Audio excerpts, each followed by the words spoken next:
All right, and we're back, ladies and gentlemen. I know. After it hasn't been that long. Yeah, okay, so about a week. Couple weeks for me, but A couple weeks for you. For me, it never ends. I got to see like 3 other movies. I think I got the Raid 2 and Raid 2 is kind of optional, but I got this. And what's that football movie? Draft Day. That's the one I got to see. All right. That's a point. But don't complain about seeing the Raid 2. Did you see the first Raid? I have not actually. It's on my list. It was very good in my opinion. Like even Elisa recommends it to me, and that is not her cup of tea. So that's how I know. Go. All right. So yeah, no. All right. Anyway, so. With those two on the docket, I could probably guess what we just saw will rank 3rd out of 3. Yeah, it's probably a safe. That being said, we just went and saw Rio 2. Because the first one really demanded a sequel. Oh, yeah. I mean, haven't you seen the first one? No, have you? Yeah, me neither. I had no Not that idea. you need to. I managed to catch up pretty quick. I kind of feel bad for it because I like DreamWorks animation. Well, this is Blue Sky. This isn't even DreamWorks. Well, Blue Sky, there's also the DreamWorks short, yeah. and so I thought they might have had a hand in it, but anyways. I wish they did. No, like... Okay, well, I like Blue Sky as well. Both of these studios, I have a tendency to miss their animated films. I've not seen every Ice Age that was released in theaters while it was in theaters. You mean like all 20 of them? Something like that, you know? It's like, I like the first Ice Age. The second one, I like that one all right, too. After that, just... But, you know... And then Epic was... ironically mediocre. I missed Epic. I still haven't seen it. I didn't see Rio. Here's the problem with Blue Sky animation, especially comparison like Pixar or DreamWorks. DreamWorks have really worked their way up the ranks from like this animation studio nobody known or cared about to like something that's actually like a legitimate good source of animated movies. Even though some are kind of hit and miss, but like the ones that are good are really fucking good. Yeah. But here it's like Blue Sky, they have gorgeous animation. But their stories suck. It's all right. There's an easy answer to this. Blue Sky. Hire us as writers. Keep your animation team. It's going to be good. Oh, God, I'd be afraid of what would be released. It would just be like us, like, kind of what I was doing here, just making fun of the whole thing from beginning to end. I couldn't stop. Because, like, there's so many unanswered questions in this movie. And it really bugged me. It'll be great, though. We'll make it. It'll be a great animation. It'll be like, Rolling Stone raves. No. Dear God, no. It's not like Penny Arcade when they released their game, they put all the negative reviews up as their quotes. I'm like, don't waste your time on this. It's a waste of money, or something like that. Anyway, now Ebert proclaims, "I saw it." Oh. May he rest in peace. Yes. So, all right. So, but Rio 2. Rio 2. So, neither of us having seen the first one, all we know is that it was going to star a blue bird. Who's also now Lex Luthor. Really? You didn't know that? I did not know that. The actor who played him, who was also in The Social Network, is now playing Lex Luthor. He is way too young to be Lex Luthor. There's quite a bit of debate about it, but I don't know. I'm kind of taking a wait-and-see approach. But. All right. I mean, I could be wrong. I could be blown away. Yep, exactly. That being said, at the same time, isn't it being advertised as like Batman versus Superman? When does Lex Luthor ever appear in that storyline? Actually quite a bit. But, that's a good point. I'm thinking Frank Miller's, Dark Knight. Yeah, no, it's got that. Where you've got the Batman versus Superman fight. Well, it also has Wonder Woman, so go figure out how they're going to pull that off. Give her own movie. Yeah, anyway, that's another topic for another time. So we're just stalling, talking about Rio 2. Rio 2. This is about the plot moves forward. It's like, oh, here we are, hey! Oh, hey, yeah, oh! Gonna use that every time I try to describe a plot now. First like, and then it's like, now it's like straight ahead. Then straight. No, it bounces around all over the fucking place. It really does. Literally at one point, there's a freaking montage. They're trying to get to the Amazon, and they don't go in a straight line. It has like 5 goddamn villains. Yes. My favorite one was the shoehorned one at the very end, which was very disappointing. Okay, I'm just gonna, like, there's a character, I guess he was the villain in the first movie, I'm Yes, guessing. Nigel the Nigel. cockatoo. Nigel the cockatoo. I don't know who voices him, but I want to find out because I loved this guy. Because he's like, in all these stupid, crappy anime movies, there's usually one guy that knows he's in a shitty animated movie, and just lavishes. It's usually the villain. That's the funny part. It's almost always the villain who just knows what kind of movie they're in and just goes so over the top in this. And that is Nigel, and it is hysterical for most part. Yes, no, he's completely over the top and ridiculous, and he also has like a sidekick, psychotic, supposedly poisonous frog. I don't know who voiced her either, but again, I want to find out. Same level of commitment. It is still a better love story than Twilight. Yes. It is so it's also a musical, it's worth noting, and there's this really just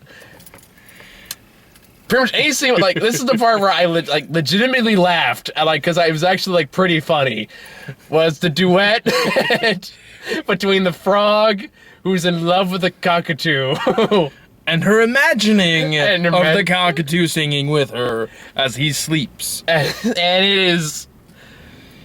I wanted the movie just to be about these two, because I found them way more interesting than any of the other characters. Meanwhile, I am thoroughly fixated on the third in this trio of villains, which is Charlie the Anteater. Says nothing the whole film, wears a bowler, does these great kind of tap dancing routines, an absolute, tip of the hat homage to Charlie Chaplin. And just, you say the writing struggles in these films and the animation's great. And this is a character who uses that in every way possible.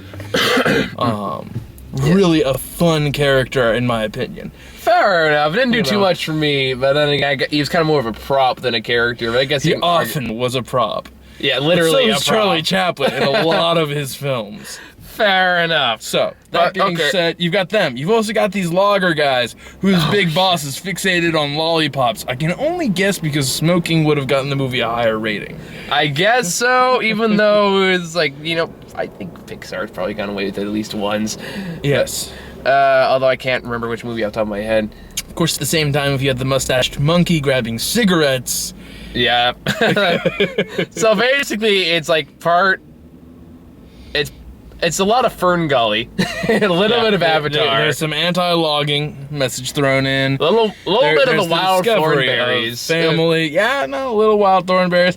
There was clearly a lot of inspiration pulled in to create this not-so-inspired film.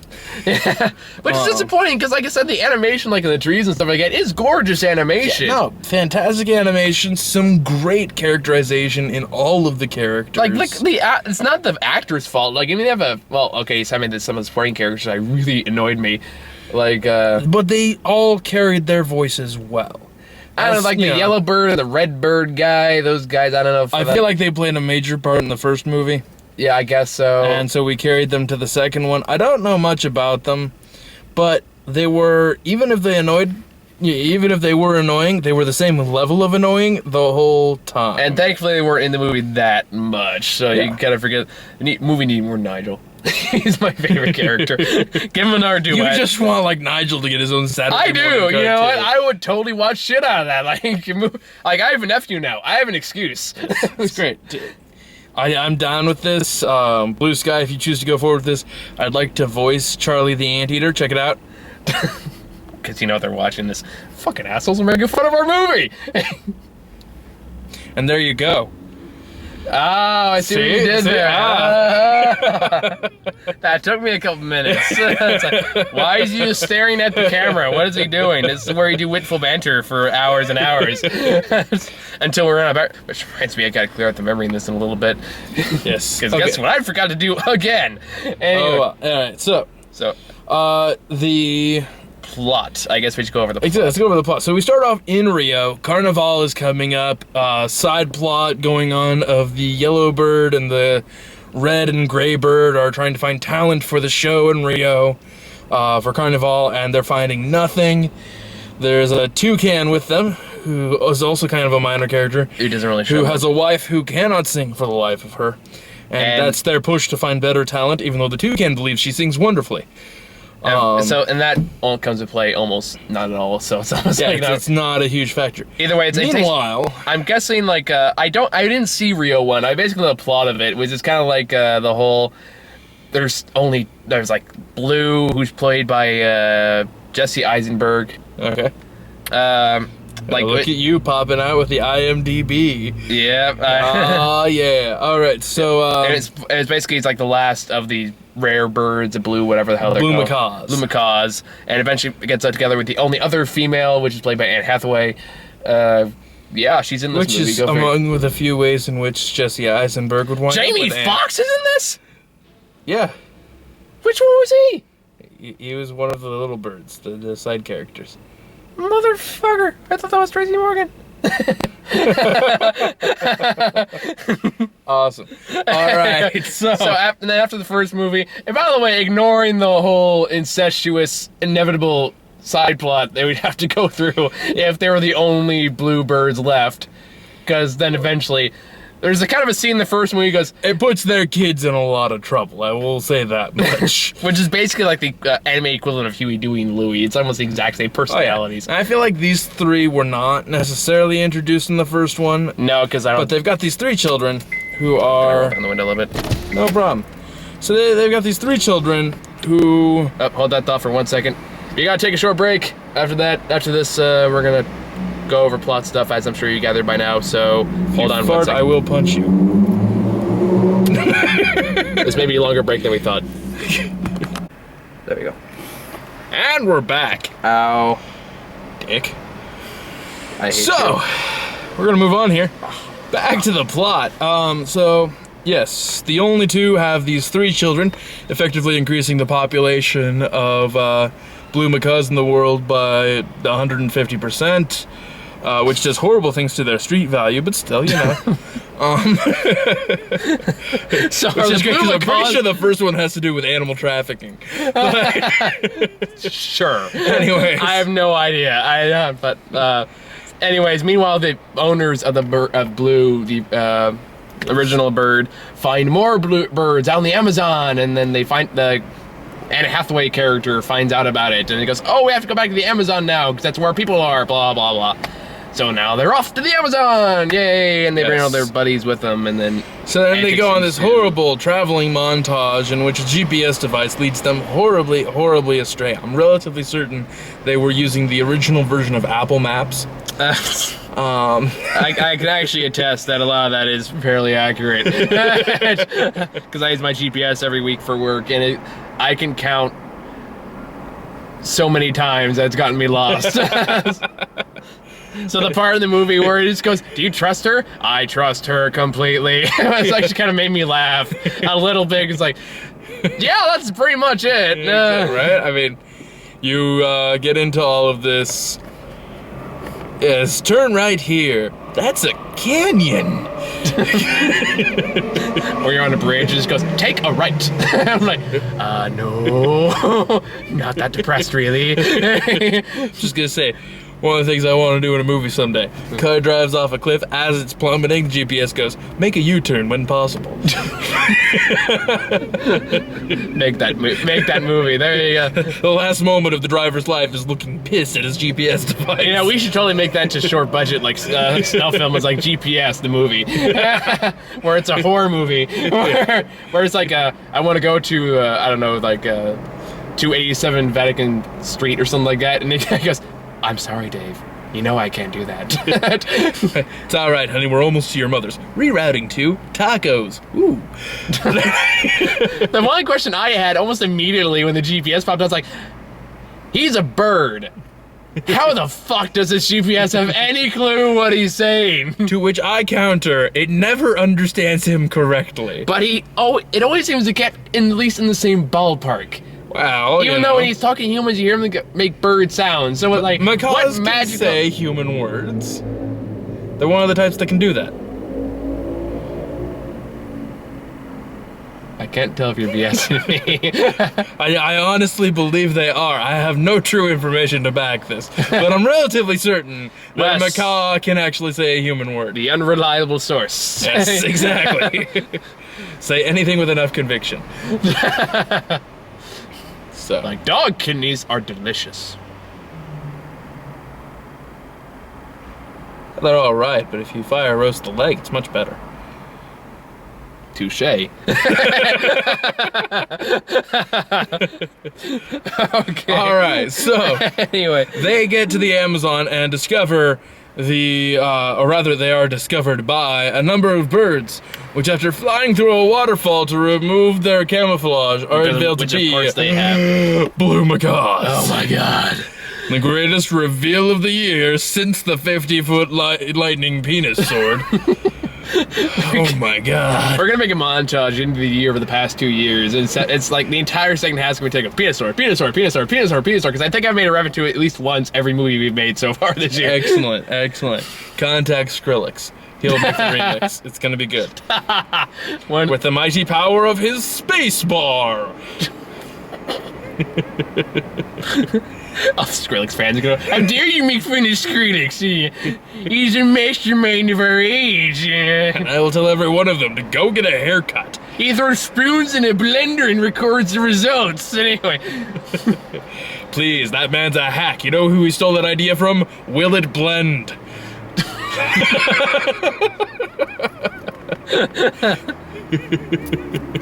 Fuck, we really don't want to talk about Rio 2, do we? We really don't. Sorry. All right, so she's reunited. Turns out her father's there. Shock again. Yeah, it's like, apparently it's played by, not Andy Garcia, I think, played the character. That sounds about right. I actually kind of liked him. I will give him, he's one of the other characters I liked aside from Nigel and the Psycho Frog. He was funny. Upon discovering he's a grandfather, he's excited, and, He goes, that's when they showed all the trailers where it was like, you call me Pop Pop, and he goes, be easy on Pop Pop. Looks like, you can call me sir. Exactly. I'll give the actors credit. They, aside from the annoying supporting characters, most of them, legitimately try to make this something. Oh, yeah. I liked Andy Garcia. I couldn't really care less about Jesse Eisenberg, but I respect the fact that he was trying. Fucking love Nigel. Because he just, it's one of those things, I gotta talk about Nigel some more, because, he's the only part of this movie I really like. Oh my god, have more Nigel. Do I need to get you a vest like that? Yes, you do. And I will wear that proudly everywhere I go. I may hold you to that. Just so when people question me, I can be over dramatic, theatrical. And everywhere I go, where are you going? I am going to Dogos. Do any of us really know where we're going? I didn't think so. Just go inside. Hello there, miss. Can you give me a large ham and cheese on white? No onions. Oh, but the peppers would be lovely.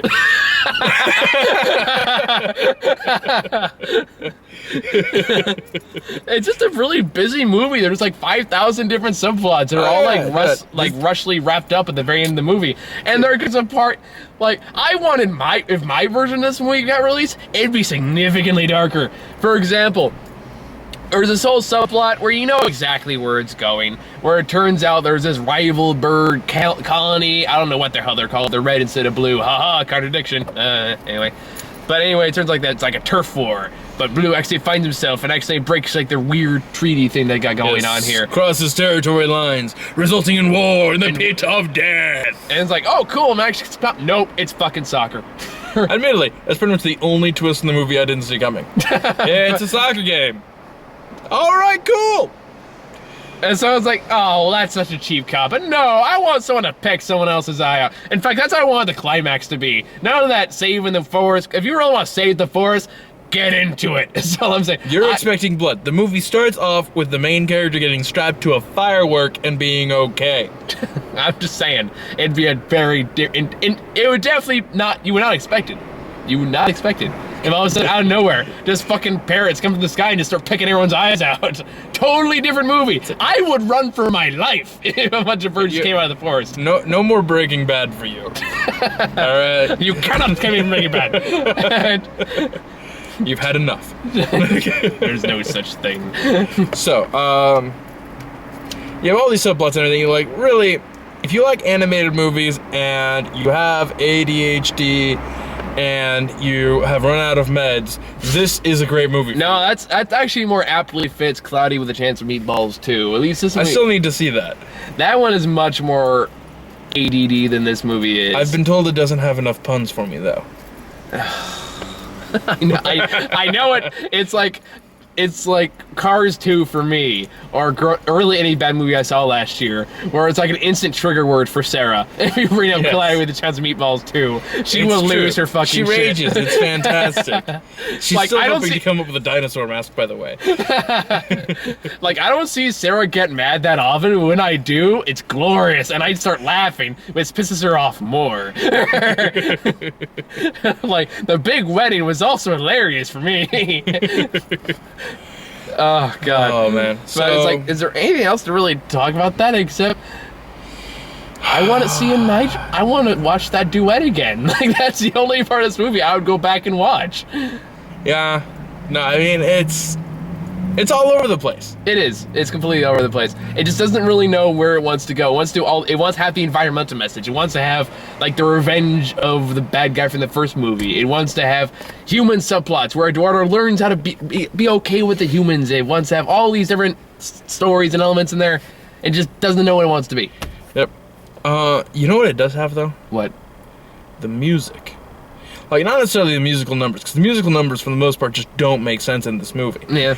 But the musical scoring to this movie, the music going on in the background as they're moving around and things are happening, is amazing. I found myself toe tapping a number of times in this film. Yeah, I heard you. Yeah. I may never buy the DVD, Blu-ray, deluxe, digital copy, whatever of this thing. So I may never go purchase that.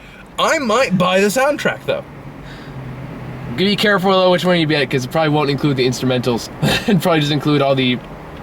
It's true, I don't know. It wouldn't come with the duet though, so maybe it's worth it. In the stack of CDs I have that rotate through my car, one that is in there more often than not, you've got this whole mix of rockabilly, psychobilly, and classic rock, and then I've got the Lilo and Stitch soundtrack. Lilo and Stitch. It's a great soundtrack. I'm actually not a big fan of Hawaiian music, but I do like the Lilo and Stitch soundtrack. So now then... Oh, we got... What? Bruno Mars is in this fucking movie. Bruno Mars is in this movie. I did not see that coming. I only knew it because he was in the trailers. It made a big... Look, it's Bruno Mars, who oddly enough only has one musical number, and it kind of makes fun of him. Yeah, no, It's like over the top, jealous, macho guy that they were childhood friends with. He is clearly aware as he's doing this that this is the only animated movie he will ever get to do. That's the funny part, though, is Blue Sky keeps like getting all these weird random musicians to be a part of their anime movies. Pitbull was in fucking Epic. Really? Yeah, he played like a gambler frog. All right. Yeah. So I don't know why it is like he didn't even sing. He was just there. No good reason. So I don't know why they keep hiring musicians thinking that maybe they found some undiscovered talent. Like, no, they're not actors for a reason. Yep. I mean, like Justin Timberlake managed to pull it off. That's like They keep putting athletes in movies too. It confuses me. Yeah, it doesn't make really much sense, does it? So Space Jam was amazing. I know what you're talking about. God, it's the exception to every rule. Okay. No, actually, Space Jam is a horrible movie. I'm sorry, I might offend some people when I say that, but I'm sorry. Watch it again. Space Jam sucks. Okay. I know I'm drawing a line in the sand. I believe I can fly. I believe I can touch the sky. Oh, that's one other thing we should talk about. I think about it every night and day. All right, anyways, I'm gonna stop right there. I'm sorry. No problem. It's like, I think one scene we both kind of laughed at, both because it was funny, and then it kind of went on for too long. Oh. You know what I'm talking about. I will survive. Because, like, what happens is that Nigel decides he wants to kill Blue from the first movie because of all these ridiculous plans. He basically becomes the equivalent of, like, Dr. Claw from Inspector Gadget kind of thing. He even says foiled again at one point. That's just how ridiculously over the top his villain is, and that's kind of why I loved him. He says it with all of the gusto and ridiculous villainous tone that I would have expected if what the actor action that had stopped his thing had actually involved an aluminum foil. Anyway, this is part of the movie where I forget what leads up to it, but like the supporting cast decides to have an audition in the Amazon for the little show they're going to hold the next day, because apparently they're that good at choreography that they can all do this in a single day. But he actually finds himself wearing like a leaf mask, and in audition he goes, and he's a big theater guy, so he goes, oh, I can do this. And he starts doing a serious reading for the lyrics for I Will Survive. With some slight reworking and whatnot to both fit his own story and the movie itself. And I wish you wanted it all to be a serious reading, though, because I thought it would be pretty funny. I really have my own theory on this. Uh-oh. I think this was not in the original script. I get the feeling that this was a sound booth check. This was a sound booth check the first day of production. That the idea for this came, and then it got worked into the film. Wherein the guy who played Nigel, he comes in, and he's like, you guys are really having me play this part again. You're doing this. You're making a sequel. And they're like, yeah.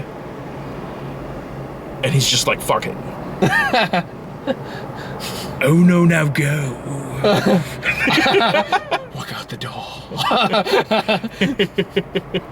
Like, that and the duet are the two scenes I would watch again.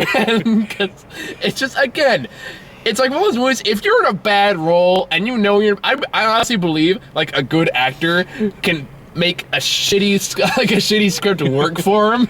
All right, Blue Sky Studios, if you guys are watching this, I want you to realize, make a Nigel Saturday morning cartoon. Here's your demographic. I know, I would totally watch this every week, and I would love it. Whatever you do, don't go watch the Vampire Academy review we did. Fuck you. Sorry.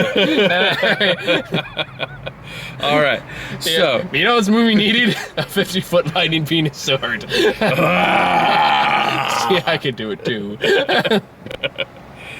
Can't wait till the second Hercules comes out. Guess who's coming to that one, fucker? Only if it's got a preview for Grown Ups 3. Now it's just fucking war. On that note. All right, so previews. Go on now, go. Walk out the door. I don't need you anymore. Oh, you'll always need me, Michael. Always.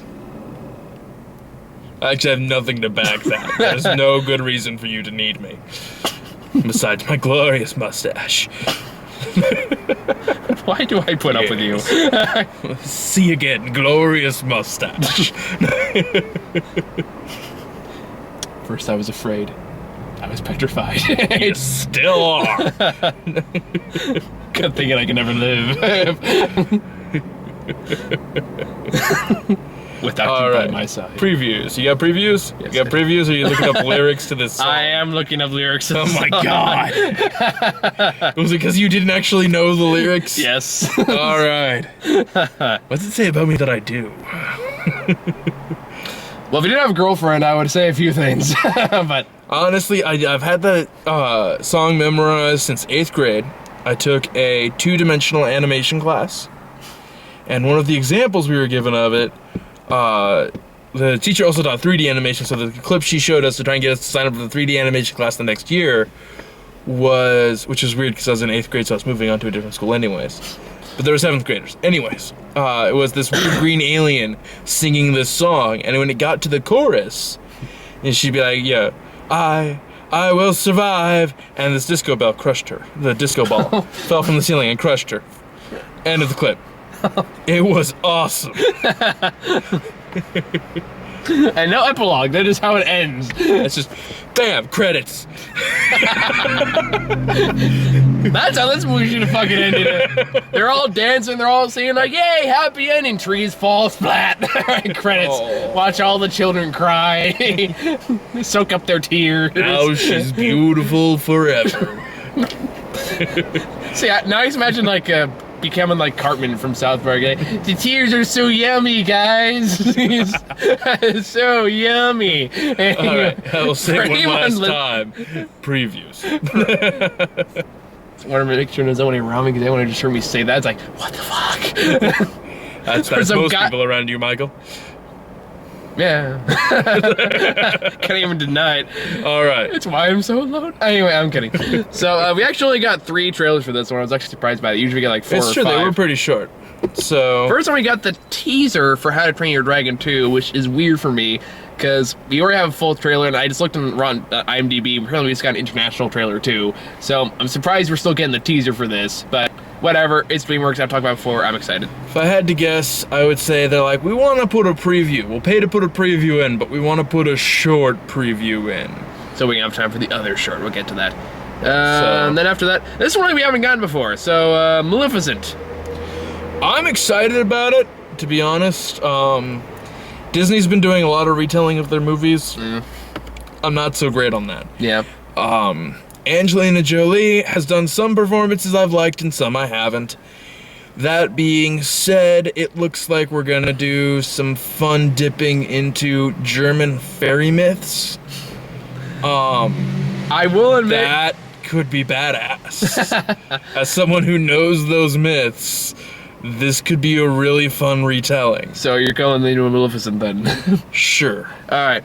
It's like, I don't know. I think I'm not entirely convinced Angelina Jolie's acting. I'm pretty sure that she's just her true form. Just feeds off her adopted children every once in a while. That's how the horns come in.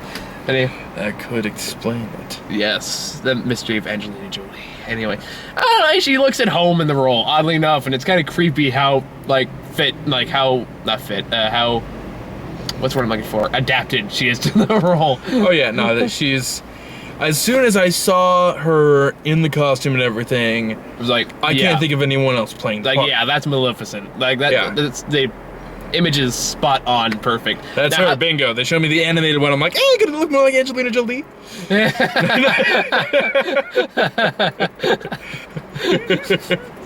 It's like the movie itself, I'm not so sure. Like, it looks like trying to cast Maleficent as like the good guy, which is kind of weird. It's definitely going to tell her side of the story. And even, I don't know. And there's a part, the line of the trailer I kept making horrible fun of, which was a part of the movie where, fuck, what was the princess's name? Sleeping, I believe, last name Beauty. Whatever. Anyway, I'm just because, are you, it's like, no, don't tell me it's true. You're Maleficent, aren't you? He's like, I'm sorry, how many other women do you know with gigantic ass horns coming out of her head? I'm pretty sure the scope for who Maleficent is pretty damn small. I mean, props to her for not judging by appearance. So maybe she's that eccentric. Maybe there are more in that time, you know? I mean, it's either her or the giant horn trees. So I don't know, either way. It's true. I think that there's a portion to this movie that's only going to work because it's an American film. Although I guess there are other countries that this would work for, but there are a number of European countries it doesn't work for. Okay. Because we are hard trained as Americans to believe in one basic rule. Kings are dicks. And definitely there are some clips in the preview that suggest the king, Sleeping Beauty's father, had some foul play involved in the It past. sounds like he's gonna be like kind of the main bad guy. Exactly, and so, I get the feeling that out here we're like, yeah, America, screw royalty. Yes. Yeah, we kind of set that bar pretty early for ourselves, didn't we? We kind of did. So, but anyways, we've now talked more about that preview than Rio 2. All right, so third preview. Oh God, Legends of Oz. I don't know who went down on who to get this cast. Oh boy. Because Martin Short, Patrick Stewart, Kelsey Grammer. There is an all-star cast behind a what appears to be a really lacking quality of animation. It looks like one of those crappy straight to DVD Tinkerbell movies. Yeah, it's like they do Snow White and the Huntsman, and all of a sudden you're finding these animated things of, the Huntsman and Snow White. Thor came out, and there were a bunch of Thor knockoff animated movies out there that suddenly popped up. Yes. It looks like these kinds of levels of animation with an all-star voice cast. So it's like, I'm guessing it's where all the budget went, to be honest. It could be. And Patrick Stewart's a pretty cool guy, so I believe he'd pretty much do just about anything if you ask him nicely enough. But, Now that being said, this is an actual story. Like, with the Return to Oz. Yeah, but I don't think it went down like this. I don't know about that. It's true. Like I'm gonna see it. From what I understand, it kind of goes down more like the Disney sequel to Wizard of Oz, Return. It was one with the chicken. Have you ever seen that? No. It's actually pretty good. All right. Yeah, but it's actually pretty creepy too. But Wow. it's like, it has like a guy with a pumpkin for a head and like a couch with like a green moose head on the front, and that talks. That's Wizard of Oz right there. Are you entirely certain this wasn't just a weekend on shrooms for you? My dealer cut me off, so I'm gonna say no. Not true. Don't look me up. That's the guy. That's the guy. But no, seriously, look it up. I think it's called Return to Oz. It's actually a pretty good movie. I'd say like legitimately pretty terrifying for a kids movie. All right, cool. But it's like that's from my understanding, it's actually based on like one of the Wizard of Oz books. I'm guessing this isn't because the story looks significantly unlike Oz in such a ridiculous way. All I know is there's a character named Marshall Mallow, and he's made of marshmallows. I'm gonna see it. Oh, the goddamn puns. It's gonna be good. The Movie of the year. The name's Mallow, not Shallow. God.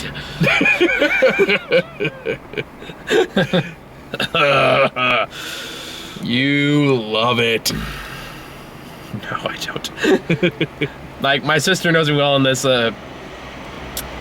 I remember there's a time, it's kind of random, but it ties back into why I'm smiling. Okay. It's kind of my internal defense mechanism, because there's a point where I go to my first sister's wedding, and she has this friend of hers that drove me insane. Okay. And quite frankly, came close to sexually assaulting me a couple times, but that's another story. And you complain about being... No, I'm kidding. That was a long time. Anyways, yes, moving on. Anyway. Sexual assault is no joke. So. No, it's a long story. Yes. Anyway, drive me crazy to the point where I was literally like, there's a point where I get to the point where I'm getting so angry, I'm trying so hard to repress it that I start laughing. It's a weird internal defense mechanism. Whereas, apparently my twin sister knows this about me. So there's a part where I kind of start going, and the guy's like, look, he's laughing. And my sister's like, no. He's about ready to kill you. Exactly. And that's kind of how a minor form of hysteria. You can laugh or you can scream. And oddly enough, I did almost kill them. There you go. But that's why people say, like, you enjoy this. I see it watching. You're smiling. You're laughing. It's like, no, that's because I'm trying to resist the urge to either kill myself or kill the people immediately next to me. Guess who that is? This is why we don't give you the pointy objects. One time. It happens one time. Patrick goes to the hospital, and now You guys ever wonder why we haven't seen Raj in a review recently? Yeah, he was in that. Actually, he was in a review recently. I don't know. I'm making things up. You don't call me anymore. We haven't seen Trey in a while now. That's a story. We don't talk about Trey. Yeah. So far, Actually, we talked to him earlier tonight. He's a great guy. Everything's fine. He'll get out of there eventually. All right. So. Okay. So final thoughts. Yes. Good music, beautiful animation. The writers. Yeah, they don't really know what the hell they're doing. It's quilt work. It's all patched together. There's nothing really cohesive to the story. It's fun. I had fun watching it. It wasn't... Yeah, it's nothing great. It's nothing to write home about, but it was fun. I didn't hate it as much as I thought I was going to. It was far better than I anticipated. Yeah, I thought I was going to hate this movie. I pretty much agree with you, except I think I had less fun with this than you did. I think the voice actors did a decent job of what they were given. Yeah. The music was good. I'll say the animation was good. The only thing I'm going to remember this movie a week from now is Nigel and the Psycho Frog. That's it. Alright. And the Anteater. That's pretty much the only. That's the only things I'm gonna remember for this movie. Like a couple weeks from now, I'm gonna completely forget about all of this. It's it's kind of just a forgettable movie. It's like, yeah, I saw it. I didn't hate it, but didn't really do much for me either. all things considered, that's not terrible for you. No, it's not. All right. So I'll take what small little blessings I can get. And with that, I think we're done. yes. So Tune in next time. next time on MTCN Real Team, we talk more about things and really just avoid the topic altogether. We're watching another movie and someone else will be in the car. Yes, allegedly, you'll find out. Maybe it'll be just me again. I don't know if I can. You're probably gonna be there. Honestly, that's the it's one pretty- constant our fans can agree on. Because the one time I tried to let you guys do it alone, we end up skipping over a movie because you fuckers didn't get around to actually reviewing it. I was not involved on that project. No, you were not. This is before your time. All right. But I'm slow, like it's getting there. Kind of So, tell you what, slowly man, weaning I will you take in. care of X-Men without you. Oh, I actually want to see X-Men. I know. All right, we're done here. See you guys later.